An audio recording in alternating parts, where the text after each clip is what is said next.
So, as they say, here goes the tea.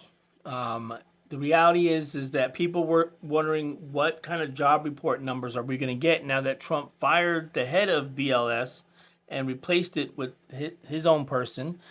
Could you believe these job numbers that are going to be put out this month? And if Trump was looking for a favor, he definitely did not get it this time around. As a matter of fact, the numbers get even worse now that we got updated revisions for June. So let's get to it. I did a lot of research, but I figured this article puts everything into perspective for me even easier. So let's just do that. All right, so you have the jobs report. You got 22,000 jobs added for the month of August. They were expecting 80,000 jobs. So barely 1/4 of the expected number was reached for jobs expectations.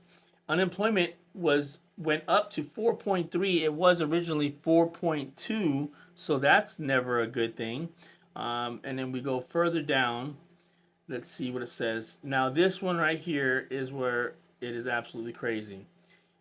They said that in June we added 14,000 jobs. However, after further revisions, it was actually showing that we lost 13,000 jobs in the month of June. So as you can see here, let's make this bigger. It's showing that we lost 13,000 jobs in June. And of course, abysmal numbers the month before and abysmal numbers now. Let's get to my favorite part of this whole scenario, which is going to be the Fed watch. These guys pay attention to the Fed and they try and predict what's going to happen.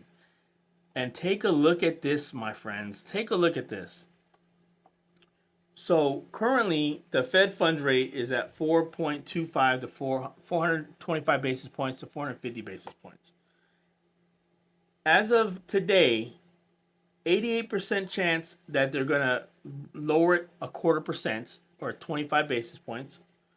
Or now they're saying there's a chance that they might do a 50 basis point hike, or not hike, lower. They might lower 50 basis points. As of yesterday, you can see there is a 0% chance that they were going to lower it by 50 basis points. But because of today's job numbers, not only is there a chance of lowering it to 50 basis points by 11%, they made it a 0% chance that they're not going to lower it. So these two numbers completely switched. 0% chance yesterday from going to 50 basis points cut to now a 0% chance that they're not going to not cut. These job numbers mean a lot. What they're basically saying is that everything is trending in the wrong directions as far as job growth or economy growth. This is where President Trump is calling Jay Powell Too Late Powell, or whatever his nickname was, because he's waiting too long to cut. As a matter of fact, every other major country, first world country in the world, has cut their interest rates except for the United States of America. We only had one rate cut right before the election. And let me tell you, this actually moves into Trump's favor, that this economy is doing bad. The reality is, people are saying, well, how's the economy doing now under Trump? How are things going? Trump hasn't been able to do much, right?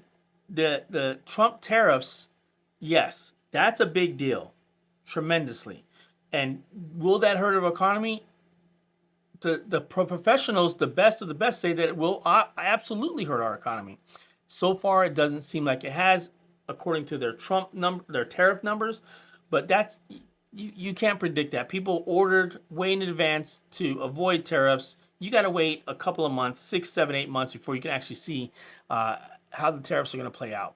But with regards to the economy, this economy doing bad, Trump can still say it's Biden's economy, because the big beautiful bill, nothing's happened there yet. It doesn't start until next year. That's Trump's economy. The infrastructure, all these promises that all these companies have made, saying that they're going to invest trillions of dollars into America, those are just promises. That doesn't mean anything's going to be done. But if they do end up doing it, it'll be next year, because infrastructure takes a while to start building. That would be Trump's economy. And then now with the Fed, well, actually, before I go to the Fed, the Trump tariffs. Right now, we're taking in billions of dollars. They're talking about knocking off $1 trillion worth of debt to our deficit. That would be huge. That would almost maybe backfire a little because it'd make our dollar so much stronger. And then the super strong dollar doesn't really help America as much as they say it does. But still, a huge accomplishment if the tariffs don't mess with our inflation. But finally, now that the Fed is, it seems like it has no choice but to finally lower the Fed funds rate, what it's going to do is obviously lower the interest rates to everything. It's going to free up a little bit of capital for the American people who have HELOCs, who have credit cards with variable interest rates. It's going to be, and then not to mention mortgage rates tend to go down at the same time, right? They kind of mirror each other. They don't correlate directly, but they do mirror. And mortgage rates have actually already gone down because the mortgage industry has accounted for the fact that they are going to lower the Fed funds rate. So Powell actually waiting to this long to go ahead and lower the Fed funds rate probably helped Trump versus the opposite of, I think, what Powell wanted to do. I'm not saying Powell wanted to hurt him or not hurt him. We obviously know he doesn't like Trump. And Powell probably wants to do his job first and foremost above all else.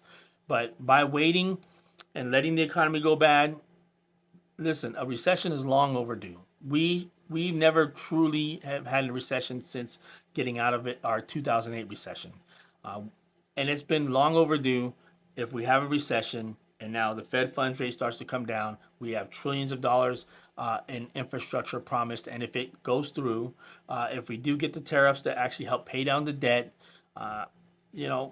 things might be looking good. They might not be looking good for the next couple of months. However, 6-7 months into the big, beautiful bill that Trump put out, if that does work in the way that he thinks it is, where it's going to create more, now granted, it's a spending bill.